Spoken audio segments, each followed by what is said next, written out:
اعوذ باللہ من الشیطان الرجیم بسم اللہ الرحمن الرحیم رب اشرح لی صدری ویسر لی امری واحلل عقدۃ من لسانی یفقہوا قولی۔ آج ہے ہماری آیت نمبر 84۔ ترجمہ دیکھتے ہیں پہلے ہم لوگ۔ وَإِذْ أَخَذْنَا، اور جب لیا ہم نے، مِيثَاقَكُمْ، پختہ عہد تم سے، لا تسفکون، نہ تم بہاؤ گے، دماءکم، خون اپنے، ولا، اور نہ تخرجون، تم نکالو گے، انفسکم، اپنے نفسوں کو، من دیارکم، اپنے گھروں سے، ثم، پھر، اقررتم، اقرار کیا تم نے، وانتم، اور تم، تشہدون، تم گواہی دیتے ہو۔ اس میں ورڈ آیا ہے دماءکم، یہ دم کی جمع ہے، دم مطلب ہوتا ہے خون، اور دیار دور سے ہے، یہ گھر کے لیے یوز ہوتا ہے، گھر کو بھی دیار کہتے ہیں، گھیر لینے والی جگہ، تو دیار جو ہے دور جو گھر کو کہا جاتا ہے، یہ گھر کے لوگوں کو گھیر کے رکھتا ہے۔ اور جب لیا ہم نے پکا عہد تم سے، نہیں تم بہاؤ گے خون، اور نہ تم نکالنا اپنی جانوں کو اپنے گھروں سے، ثم اقررتم، پھر اقرار کیا تم نے۔ اقرار اور قرار یہ دونوں ایک ہی روٹ ہے، قاف رے رے، قرار کا روٹ قاف رے رے ہے اور اقرار کا بھی یہی ہے۔ تو قرار کیا ہوتا ہے؟ سکون آ جانا۔ جب ہم کسی بات کا اقرار کر لیتے ہیں تو کیا ہوتا ہے کہ اس بات پہ ہم جم جاتے ہیں اور ٹھہر جاتے ہیں۔ وَأَنْتُمْ، اور تم، تشہدون، گواہ ہو۔ تشہدون کا روٹ ہے شین ہے دال۔ کس بات کا وعدہ کیا تھا ان لوگوں نے؟ پہلا، تم اپنے لوگوں کے خون نہیں بہانا۔ اپنے سے کیا معنی ہے یہاں پہ؟ اپنے بھائی بندھو اور اپنی قوم کے لوگوں کو، ان کا خون تم نہیں بہاؤ گے۔ وَلَا تَخْرُجُونَ أَنفُسَكُم مِّن دِيَارِكُمْ، اپنے نفسوں کو، اپنے بھائیوں کو اپنے گھروں سے نہ نکالنا۔ ثم اقررتم، تم نے اقرار کر لیا، یعنی کہ وعدہ کر لیا۔ کس بات کا اقرار کر لیا؟ کہ نہ تم خون بہاؤ گے، نہ اپنے بھائیوں کو گھر سے نکالو گے، اور تم خود گواہ ہو، مطلب تم خود بھی پریزنٹ تھے وہاں پہ جب تم وعدہ کر رہے تھے، یعنی اور لوگ بھی قوم کے پریزنٹ تھے۔ یعنی بنی اسرائیل کے ایک خاص عمل کا یہاں پہ ایک ذکر ہے۔ جب نبی صلی اللہ علیہ وسلم مدینہ میں تشریف لائے تو آپ کی آنے سے پہلے، آپ کی آمد سے پہلے مدینہ میں کچھ یہودی قبیلے رہتے تھے جن کے نام کافی مشہور ہیں، آپ نے سنے ہوں گے، بنی قریظہ، بنو نذیر، بنو قینقاع، یہ فیمس قبیلے تھے۔ انہوں نے اپنے نیبر عربوں کے ساتھ دوستی کر رکھی تھی۔ اس دوستی کو ایک خاص نام دیا گیا ہے، حلیفانہ تعلق، حلیف مانتے تھے۔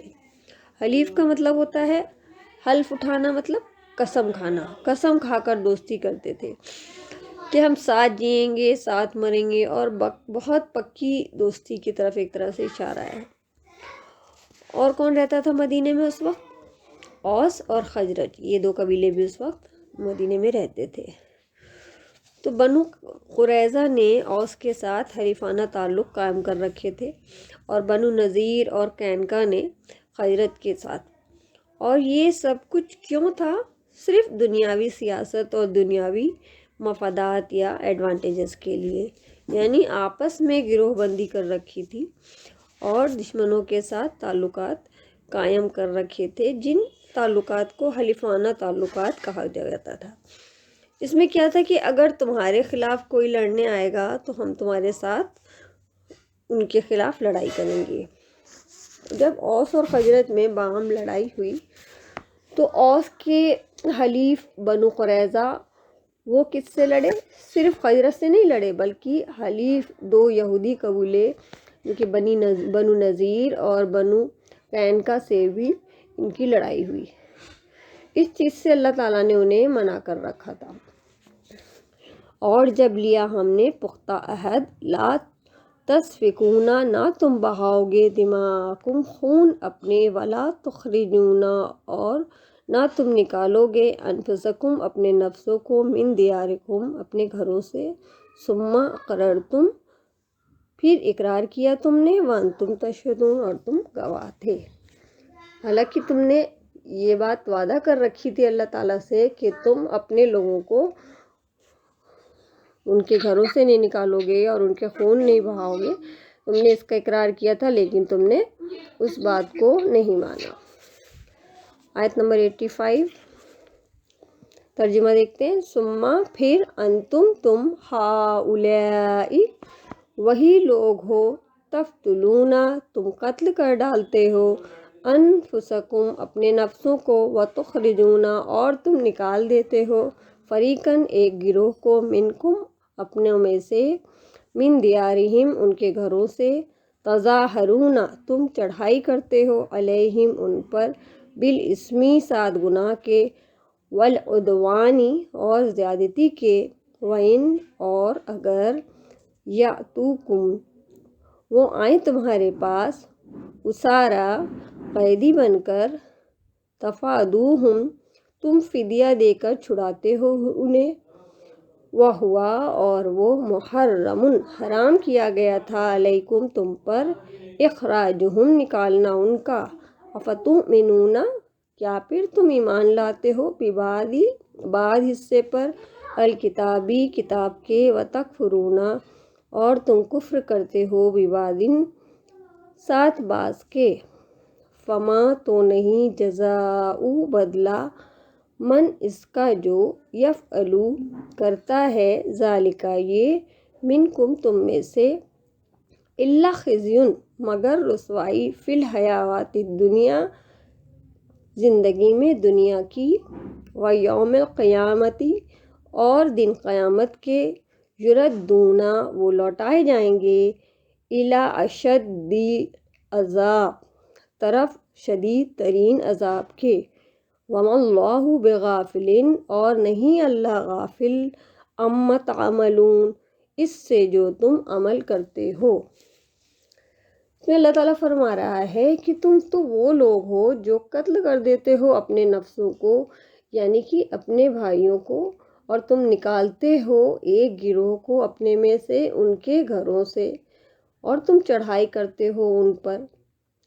یہاں ایک ورڈ آ رہا ہے تظاہرون، چڑھائی کرتے ہو، اس کا روٹ ہے زوئے ہے اور رے، پشت پناہی کرنا، بالاسمی سات گناہ کے، اس کا روٹ ہے الف فے اور میم، یعنی کہ ایسی کیفیت کہ انسان کا دل نیکی کے کام سے پیچھے رہے اور گناہ کے کام کی طرف مائل ہو، کہ نیکی میں سستی کرنے کو یا نیکی سے پیچھے رہنے کو اسم کہا جاتا ہے۔ یہ لفظ نکلا ہے اسیمہ سے۔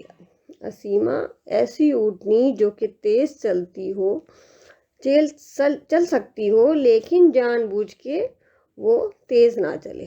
اسی طرح گناہ کیا ہے کہ انسان صحیح کام کر تو سکتا ہے لیکن سستی کی وجہ سے یا جان بوجھ کے بھی وہ صحیح کام نہیں کرتا، غلط کام کر لیتا ہے۔ عدوان مطلب زیادتی، اس کا روٹ ہے عین دال واو۔ اگر آتے ہیں تمہارے پاس، اوسرا یعنی اسرا کی جمع ہے اوسرا، اگر تمہارے پاس آتے ہیں، تفادوہم فدیہ اسی سے ہے، تفادون جو ورڈ ہے نا فدیہ سے ہے، اور مفادات بھی اسی روٹ سے ہے۔ تو جب تمہارے پاس یہ لوگ قیدی بن کے آتے ہیں تو تم کیا کرتے ہو، ان کو فدیہ دے کے قید سے چھڑا لیتے ہو، حالانکہ وہ حرام کیا گیا تھا اللہ تعالیٰ نے تم پر کہ تم انہیں نکالو ہی نہیں۔ اللہ تعالیٰ نے حرام کیا تھا ان پر تمہارا ان کا نکالنا، تو تم بعض حصے پہ تو قرآن کے ایمان لاتے ہو یا ان کی جو کتاب تھی اس پہ ایمان لاتے ہو، اور بعض پہ انکار کر دیتے ہو۔ تو جو تمہارا یہ رویہ ہے کہ تم بعض حصے کو مان لیتے ہو اور بعض کو انکار کر دیتے ہو، تو اس کا کیا بدلہ ہو؟ جزا عربی میں جزا اور سزا دونوں کے لیے استعمال ہوتا ہے، یہاں پہ جزا جو ہے سزا کے لیے استعمال ہو رہا ہے، جیسے ہم کہتے ہیں نا جزاک اللہ، تو اسی لیے کہا جاتا ہے کہ کہا جائے جزاک اللہ خیر، اللہ اس کا بہتر بدلہ دے۔ اگر ہم نے صرف جزا بولا تو اللہ تعالیٰ اس کا بدلہ دے۔ تو تم میں سے ایسے ہیں جو بھی ایسا کرے گا، سزا اس کی کیا ہوگی؟ خزیون، خزیون مطلب ایسی ذلت جس میں اپنے ہی قصور ہو، مطلب اس وجہ سے ہمیں ذلت اٹھانی پڑی جس کا ریزن ہم خود ہی ہیں۔ دنیا میں رسوائی، اور قیامت کے دن کیا ہوگا؟ وہ پھیرے جائیں گے۔ یردونا ورڈ آ رہا ہے، اس کا مطلب ہوتا ہے وہ پھیرے جائیں گے سخت عذاب کی طرف، اور اللہ غافل نہیں ہے اس سے جو تم عمل کرتے ہو۔ تو تم تو وہ لوگ ہو جو اپنے بھائیوں کو ہی گھروں سے نکال دیتے ہو، اور اپنے میں سے بھی ایسے گروہوں کو ان کے گھروں سے نکال دیتے ہو، یعنی بالکل جو تم نے وعدہ کیا تھا اس کا الٹ کر رہے ہو۔ اپنے ہی بھائیوں کو، ایک گروہ کو، اپنے ہی بھائیوں کے ان کو ان کے گھروں سے نکلنے پہ مجبور کر دے رہے ہو۔ تو ان پر گناہ اور زیادتی کے ساتھ چڑھائی کرتے ہو، یعنی ان کی مدد کرنی چاہیے تھی تمہیں، تو تم اس کے بدلے کیا کر رہے ہو کہ ان کے دشمنوں کی مدد کرتے ہو۔ اور اس کام میں گناہ بھی ہے اور زیادتی بھی ہے۔ گناہ کیسے ہے؟ اس میں اللہ کے حکم کی خلاف ورزی ہو رہی ہے، اور زیادتی کیسے ہے کہ حقوق العباد بھی پامال ہو رہا ہے، ساتھ ہی احکام الہی کا مذاق بھی اڑاتے ہو۔ اب اللہ تعالیٰ کے احکام کا مذاق کیسے اڑ رہا ہے کہ تمہاری آپسی لڑائی میں جب دشمن کے ہاتھوں وہ قید ہو جاتے ہیں تو تم فدیہ دے کے انہیں چھڑا لیتے ہو۔ مطلب پہلے تو خود ان کے خلاف لڑے، پھر جب وہ قید ہو کے آ گئے تو تم فدیہ دے کے انہیں چھڑا رہے ہو، حالانکہ انہیں ان کے گھروں سے نکالنا ہی تم پہ حرام تھا۔ تو تم اس حکم کو تو تم نے بالکل نہیں مانا، اب دوسرے حکم کو تم مان رہے ہو، یعنی کتاب کا ایک حصے کو تو مان رہے ہو اور دوسرے کو نہیں مان رہے ہو۔ تو اس کی سزا کیا ہے؟ دنیا کی رسوائی، اور آخرت کے دن یہ پھیرے جائیں گے شدید عذاب کی طرف۔ پھیرنے کا ورڈ کیوں آیا ہے؟ یردونا کیوں آیا ہے؟ کیونکہ جب انہیں عذاب میں ڈالا جائے گا تو یہ اس سے نکلنے کی کوشش کریں گے، تو انہیں دوبارہ اسی طرف پھیر دیا جائے گا، تو اس لیے یہاں پہ ورڈ یردونا آیا ہے۔ یردونا کا ایک میننگ یہ بھی لیا گیا ہے کہ دنیا میں بھی یہ ایک طرح کی رسوائی اور عذاب میں مبتلا تھے، اور آخرت میں انہیں دوسرے عذاب کی طرف پھیر دیا گیا۔ اب آج کی آیت میں، یہ آیت نمبر 85 میں ایک اہم پوائنٹ یہ ہے کہ ہم کتاب کے بعض حصے پر تو ایمان لاتے ہیں اور بعض کا انکار کرتے ہیں۔ اب اس آیت کے کانٹیکس میں ہمیں اپنے عمل کا جائزہ لینا ہے، اور اپنے میں بھی صرف خود کا، میرے کا، کہ بحیثیت قوم ہم کیا کر رہے ہیں اور بحیثیت انسان ہم کیا کر رہے ہیں۔ اللہ تعالیٰ ہم سے پوچھ رہا ہے ایک سوال، افتؤمنون ببعض الکتاب وتکفرون ببعض، کیا تم کتاب کے بعض حصے پر ایمان لاتے ہو اور بعض کا انکار کر دیتے ہو؟ کیا ہم قرآن کی تمام تعلیمات کو مانتے ہیں یا کچھ کو ہم نہیں مانتے؟ اور وہ کون سی باتیں ہیں جو ہم اب تک نہیں مانتے ہیں، حالانکہ وہ قرآن میں لکھی ہوئی ہیں یا وہ ہم پڑھ چکے ہیں؟ کیا واقعی ہم سب باتیں مانتے ہیں جو ہم پڑھ چکے ہیں، اور جو احکامات پیچھے گزرے ہیں وہ سب درست ہیں اور سچی باتیں ہیں؟ اس بات پہ ہمارا ایمان ہے؟ یہ بات ہم صرف زبان سے کہہ رہے ہیں یا عمل سے بھی ایسا ظاہر ہوتا ہے؟ پیچھے کا ریویژن کر کے دیکھیں کہ اللہ تعالیٰ نے ہمیں کیا کیا حکم دیے ہیں، ہمیں ان میں سے کون سی باتیں ابھی بھی ہیں جو اب تک ہم نہیں مان پا رہے یا نہیں کر رہے ہیں۔ خاص طور پر نماز، کیونکہ اقیم الصلاۃ کا ورڈ اب تک قریب 3 دفعہ آ چکا ہے۔ کیا ہم نماز قائم کر رہے ہیں یا ہماری نمازوں کی پابندی ہی نہیں ہے ابھی؟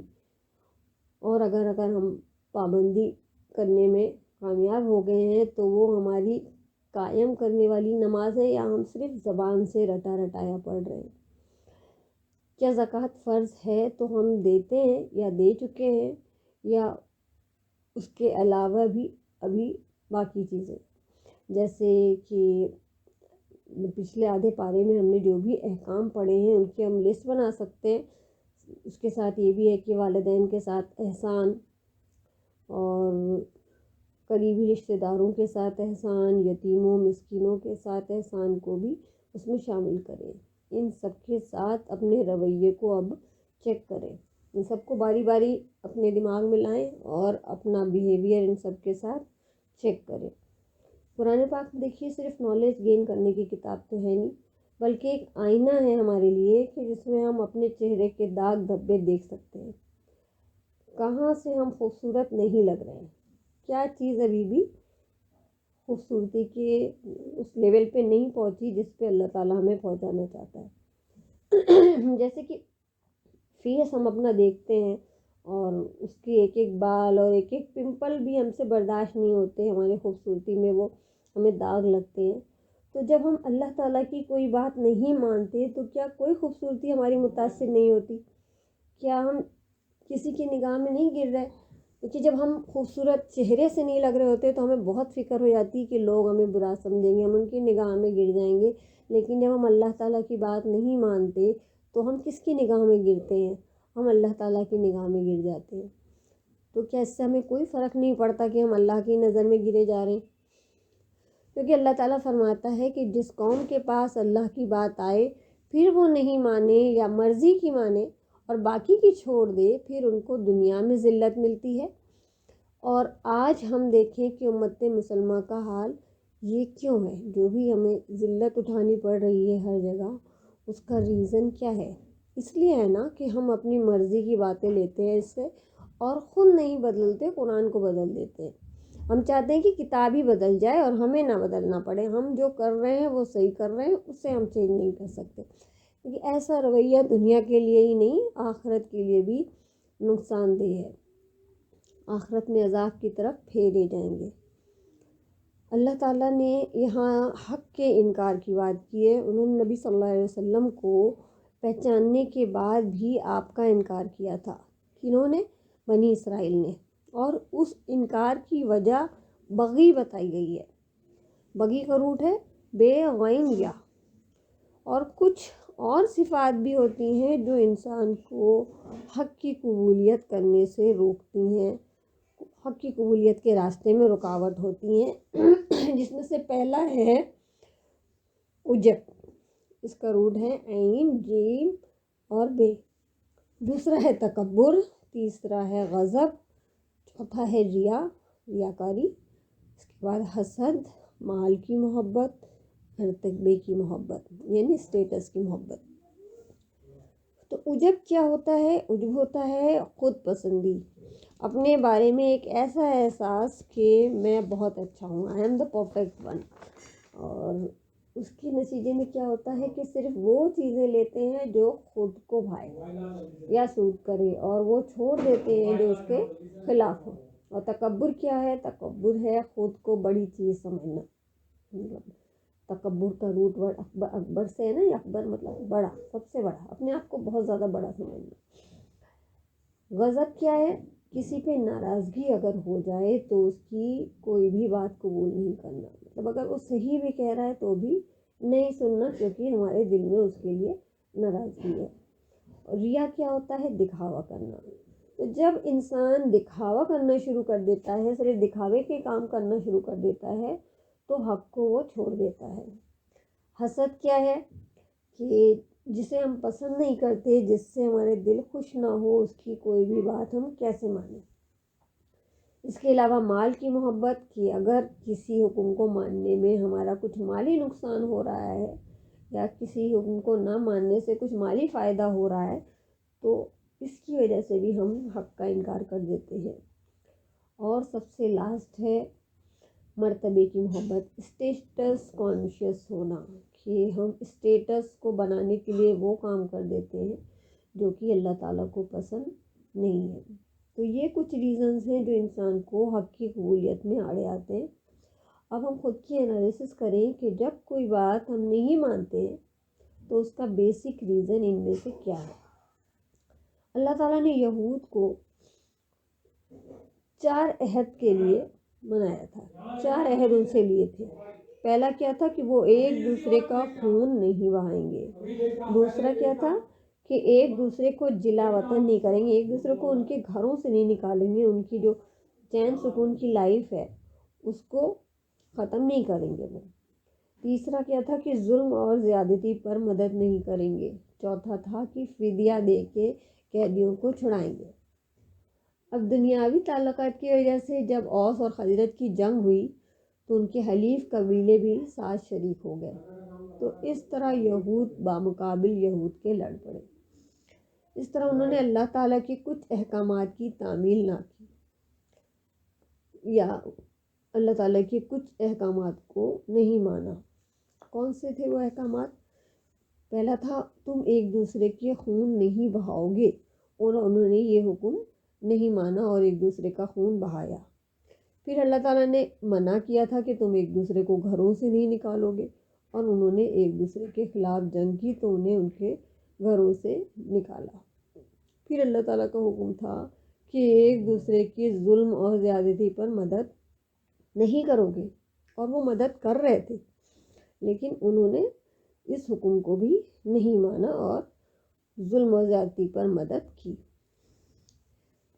ایک اور حکم تھا کہ اپنے بھائیوں کو قید سے چھڑاؤ گے، تو جب اپنے حلیفوں کی قید میں ان کے بھائی آ گئے تو یہ سب اکٹھا ہوئے اور فدیہ جمع کیا، اور جمع کر کے ان کو چھڑانے کے لیے چل پڑے۔ تو یہ اللہ تعالیٰ کی کتاب کے ساتھ مذاق تھا، تو اللہ تعالیٰ نے فرمایا کہ تم ایسا کرتے ہو کہ کچھ حکم تو کتاب کا مانتے ہو اور باقی کو تم چھوڑ دیتے ہو، تو ایسے لوگوں کے لیے دنیا کی رسوائی ہے اور آخرت کا عذاب ہے۔ یہ سب دنیا کے فائدے کے لیے تو تم کرتے ہو، لیکن بیوقوف ہے وہ شخص جو دنیا کے تھوڑے سے فائدے کے لیے آخرت کو بھول جائے یا آخرت کے عذاب کو مول لے لے۔ آیت نمبر 86، اس کا ترجمہ دیکھتے ہیں پہلے۔ اولئک الذین، یہی وہ لوگ ہیں جنہوں نے خرید لی الحیات الدنیا، زندگی دنیا کی، بالآخرتی، بدلے آخرت کے، فلا، تو نہ، یخفف، ہلکا کیا جائے گا، عنہم، ان سے، العذاب، عذاب، ولا، اور نہ، ہم، وہ، ینصرون، وہ مدد کیے جائیں گے۔ اللہ تعالیٰ فرما رہا ہے کہ یہی وہ لوگ ہیں جنہوں نے خرید لیا دنیا کو آخرت کے بدلے۔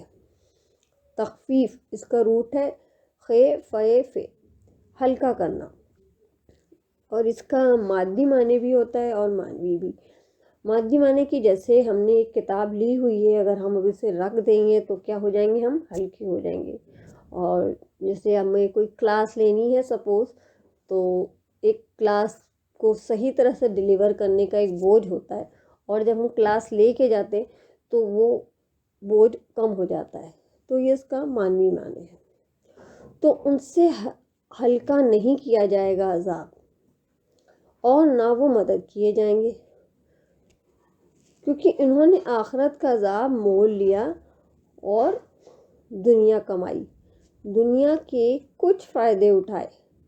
ایسے لوگوں کا انجام کیا ہوگا کہ ان سے عذاب ہلکا بھی نہیں کیا جائے گا۔ ایک تو یہ کہ عذاب کی طرف دھکیل دیے جائیں گے، پھیر دیے جائیں گے، اور دوسرے یہ کہ جس عذاب میں وہ ہوں گے اس کی شدت میں کچھ بھی کمی نہیں آئے گی۔ دنیا میں تو ایسا ہوتا ہے نا کہ جب بہت گرمی ہوتی ہے پھر ٹھنڈ آ جاتی ہے، یا آپ کہیں گرم جگہ پہ انٹر کریں تو کچھ وقت تو بہت گرمی لگتی ہے، پھر دھیرے دھیرے ہم یوزڈ ٹو ہو جاتے ہیں، لیکن آخرت میں ایسا نہیں ہوگا، اور وہاں پہ کبھی بھی کوئی ریلیکس نہیں لگے گا، اور وہ عذاب صرف بڑھنے والا ہی ہوتا ہے۔ یہ بھی ہوتا ہے کہ جب ہم پورے ویک کام کرتے ہیں تو ویکینڈ آ جاتا ہے، ہم ریلیکس فیل کرتے ہیں، لیکن آخرت کی آگ میں اور اس کی تکلیف میں کچھ بھی کمی نہیں کی جائے گی، اور نہ ہی ان کی کوئی مدد کو آئے گا، اور کوئی ان کو ساتھ دینے کے لیے وہاں پہ نہیں ہوگا۔ سبحانک اللہم و بحمدک، نشہد ان لا الہ الا انت، نستغفرک و نتوب الیک۔